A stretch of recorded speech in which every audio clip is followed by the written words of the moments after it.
आपलं स्वागत. पाहूयात आजच्या ताज्या घडामोडी. महाराष्ट्राच्या जलसंकलन क्षेत्रात पावसाचा जोर कमी झाल्याने कृष्णा नदीच्या पाणी पातळीत लक्षणीय घट झाली. गेल्या 2 दिवसांपासून नदीचं पाणी ओसरत असल्याने जनजीवन हळूहळू पूर्वपदावर येऊ लागलं आहे. दरम्यान पाण्याखाली गेलेला कल्लोळ येडूर बंधारा पुन्हा वाहतुकीसाठी खुला झाला असून दोन्ही गावांमधील संपर्क पूर्ववत झाला आहे. त्यामुळे नागरिक, शेतकरी तसेच भाविकांनीही सुटकेचा निश्वास सोडला.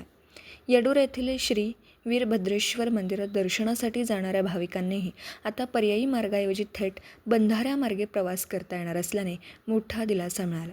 तथापि नदीपात्रात अद्याप पाण्याचा प्रवाह सुरू असल्याने नागरिकांनी आवश्यक ती खबरदारी घ्यावी व प्रशासनाच्या सूचनांचं पालन करावं असं आवाहन करण्यात येतं.